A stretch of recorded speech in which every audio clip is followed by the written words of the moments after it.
नमस्कार. व्हिडिओला सुरुवात करण्यापूर्वी एक गोष्ट बोलायची होती. मागच्या वेळेला मी बेसनाची भुर्जी बनवली होती. हाच मी थंबनेल आता लावलेला आहे आणि हाच तो व्हिडिओ आहे. तर बऱ्याच लोकांनी कमेंट केल्या की हे पिठलं आहे, हे झुणका आहे आणि ही पारंपरिक रेसिपी आहे, हिने काय बनवलंय. तर यामध्ये मी बेकिंग सोडा घातलेला आहे. तर पारंपरिक रेसिपीमध्ये सोडा वापरतात का? बरं, पिठलं म्हणावं तर ते गरगटून करतात, झुणका म्हणावा तर बेसन डायरेक्ट तेलामध्ये टाकतात. आणि सोडा टाकल्यामुळे काय होतं, हे बेसन थोडंसं फुगतं, म्हणजे आतून थोडंसं जाळीदार बनतं, बेसन हलकं होतं आणि याला टेक्स्चर एकदम भुर्जीसारखं येतं, म्हणून मी याला बेसनाची भुर्जी म्हटलं.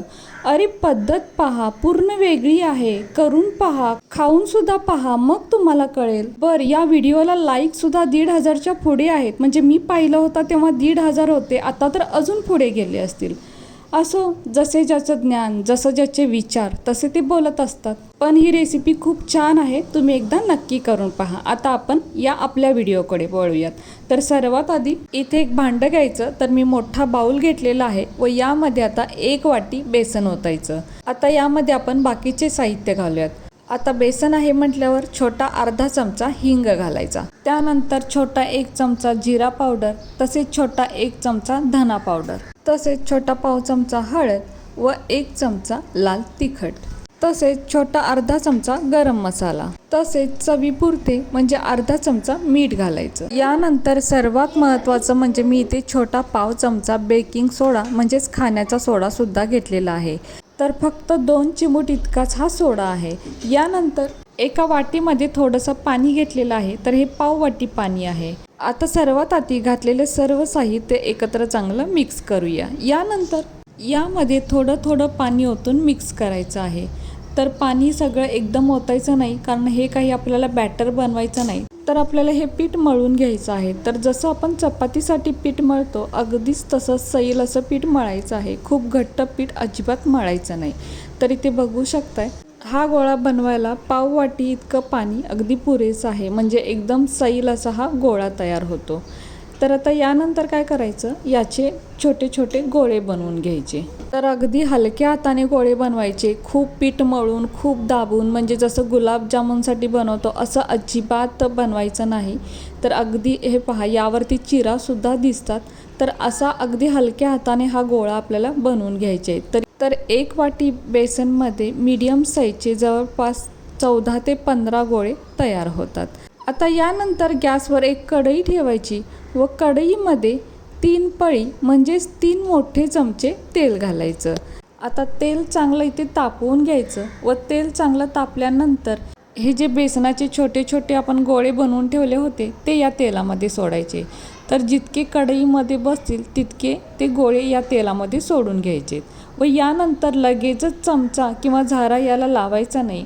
एक काही सेकंदानंतर चमच्याने थोडंसं हलवून घ्यायचं. आता गॅसची फ्लेम लो टू मीडियममध्ये ठेवायची आणि हे जे बेसनाचे गोळे आहेत ते चांगले फ्राय करून घ्यायचे, किंवा यापेक्षाही कमी तेल वापरून शॅलो फ्राय जरी करून घेतले तरीही चालतील, किंवा उकडून घेतले तरीही चालतील.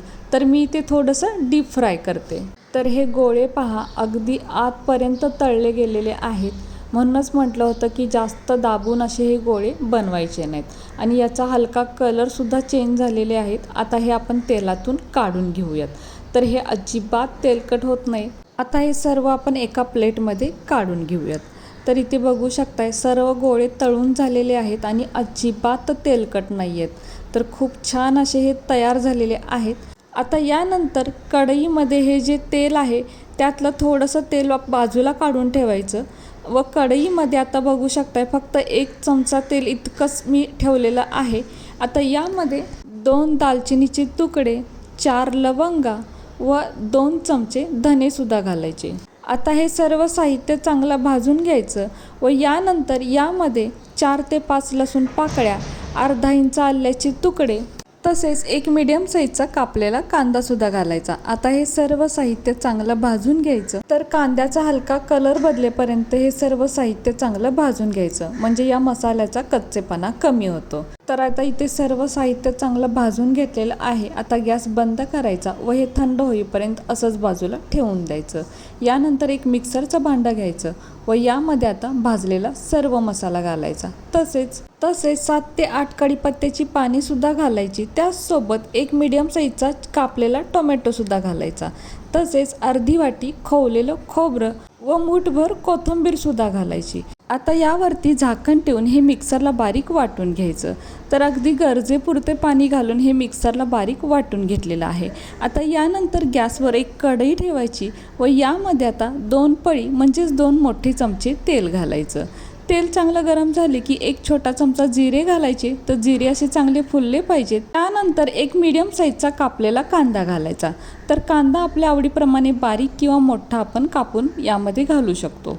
तर कांद्याचा हलका कलर बदलेपर्यंत कांदा यामध्ये चांगला भाजून घ्यायचा। यानंतर यामध्ये छोटा पाव चमचा हळद व 1 चमचा लाल तिखट घालायचं व तेलामध्ये थोडंसं परतून घ्यायचं। हवं तर यामध्ये सुद्धा आपण थोडासा गरम मसाला सुद्धा घालू शकतो। आता यानंतर मिक्सरला वाटून घेतलेला मसाला यामध्ये घालायचा व तो सुद्धा या तेलामध्ये थोडासा परतून घ्यायचा। तर अगदी तेल सुटेपर्यंत मसाला यामध्ये चांगला भाजून घ्यायचा। तर 1 मिनिटभर हा मसाला यामध्ये मी चांगला भाजून घेतलेला आहे। आता यानंतर यामध्ये थोडंसं पाणी ओतायचं। तर जशी आपल्याला ग्रेव्ही हवी आहे त्या प्रमाणात इथे पाणी ओतायचं। तर मी इथे 1.5 वाटी पाणी ओतलेलं आहे। आता यानंतर गॅसची फ्लेम मीडियम ठेवायची आणि हे थोडंसं ढवळून घ्यायचं। तर यामध्ये आपण अजून मीठ नाही घातलेलं, तर चवीपुरते म्हणजे छोटा अर्धा चमचा मीठ घालायचं। आता या पाण्याला चांगली उकळी आणायची। तर गॅस आपल्याला इथे मोठाच ठेवायचा आहे, म्हणजे पाण्याला पटकन उकळी येते। आता बघू शकताय इथे या पाण्याला चांगली उकळी आलेली आहे। आता यानंतर गॅस थोडासा बारीक ठेवायचा व यामध्ये आता जे आपण तळून घेतलेले बेसनाचे गोळे होते ते यामध्ये टाकायचे आहेत। पण यामध्ये टाकण्याआधी काय करायचं, एखादी टूथपिक घ्यायची किंवा टोकेरी अशी काडी घ्यायची आणि त्याने काय करायचं, या गोळ्याला थोडंसं होलं पाडायची। म्हणजे काय होतं, हा मसाला आतपर्यंत जातो आणि हे गोळेसुद्धा पटकन मुरतात आणि एकदम मऊसूत होतात। तर ही प्रोसेस अजिबात चुकवू नका। मी एका काडीने या गोळ्यांना होलं पाडलेली आहेत। आता यानंतर काय करायचं, चमच्याने हे थोडंसं ढवळून घ्यायचं। आता यानंतर यावरती झाकण ठेवून एक 3 ते 4 मिनिटासाठी बारीक गॅसवर असंच ठेवून द्यायचं। तर 3 ते 4 मिनिटातच आपण इथे बघू शकतोय तर गोळे पहा अगदी चांगले यामध्ये मुरलेले आहेत आणि बघू शकताय ग्रेव्हीसुद्धा अगदी छान तयार झालेली आहे। हवं तर यावरून आपण थोडीशी मलाईसुद्धा टाकू शकतो, म्हणजे अगदी हॉटेल स्टाईल हे कोफ्ते तयार होतात। आणि हे पहा, वाव, बेसनाचे कोफ्ते किती मस्त तयार झालेले आहेत। अगदी पाहूनच तोंडाला पाणी सुटतं।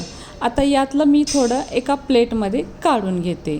तर इथे बघू शकताय हे बेसनाचे कोफ्ते ते तयार झालेले आहेत।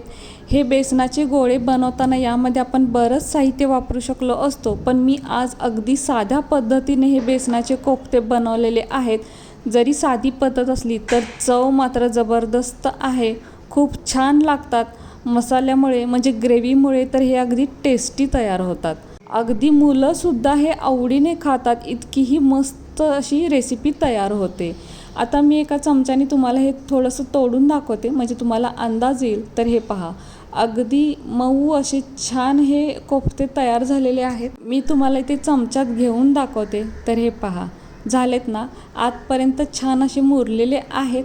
तर सांगितलेली ती ट्रिक अजिबात विसरू नका की एका टोकेरी काडीने किंवा टूथपिकने याला होलं पाडा आणि मगच ते मसाल्यामध्ये टाका, खूप छान तयार होतात। भाकरी किंवा चपातीसोबत इतके भारी लागतात ना की घरातील लहानांपासून मोठ्यांपर्यंत अगदी बोटे चाकत खातील। आणि बनवायला तर खूपच सोपे आहेत, कमी वेळेत बनतात, कमी साहित्यात बनतात, घरातल्या साहित्यात बनतात आणि तितकेच ते टेस्टीसुद्धा लागतात। तर तुम्ही एकदा नक्की करून पहा आणि कशी वाटली तुम्हाला ही आजची रेसिपी जर तुम्हाला आवडली असेल तर आपल्या माणसांसोबत नक्कीच शेअर करा. आणि हो, व्हिडिओ जर तुम्हाला आवडला असेल तर प्लीज आपल्या या व्हिडिओला एक लाईक नक्कीच करा. नवीन असाल तर चॅनलला सबस्क्राईब करा, सोबत बेल आयकॉन प्रेस करा, म्हणजेच मी बनवलेले असेच नवनवीन रेसिपी सर्वात आधी तुम्हाला मिळतील. आता पुन्हा भेटू अशाच एका नवीन रेसिपीसोबत.